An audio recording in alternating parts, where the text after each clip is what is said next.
अहिले म आज यो भिडियो विशेष बनाएको भनेको आज चाहिँ म यो यताबाट अनि डङ्गो ल्याउने बाटो भयो होइन, यता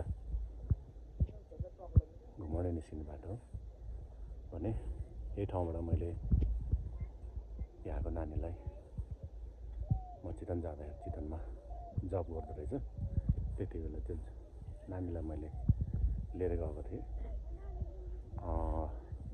आफूले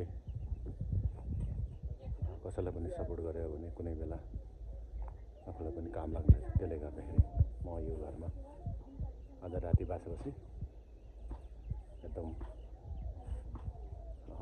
सँगै बसेर यहाँको बुवासँग बसेर रमाइलो गरेँ, बसेर खाएँ, रमाइलो भए।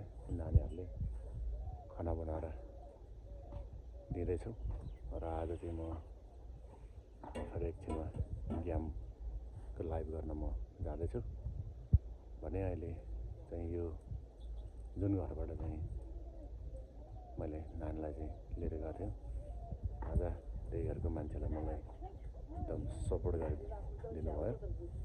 र एउटा कुरो के हो भन्दाखेरि यहाँ चाहिँ आमाको माइलो छोरो चाहिँ भोलिको टिका फुकाउने बेलामा आज जस्तै अचानक मृत्यु भएछ। त्यो सुन्दाखेरि आफूलाई पनि दुःख लाग्यो। बिचरा हिजो बेलुका बिचरा आमा एकदम रुनु भयो। आजको दिन चाहिँ परेको रहेछ, छोरो बितेको। आज बिहान पनि धेरै रोएँ, दुःख लाग्यो। मैले धेरै सम्झाएँ, त्यसरी हुन्न, मन बलियो गर्नुपर्छ, अरूलाई हेरेर चित्त बुझाउनुपर्छ भनेर मैले सम्झाएँ। र यति भन्दै आजको भिडियो चाहिँ म अन्त्य गर्न चाहेँ।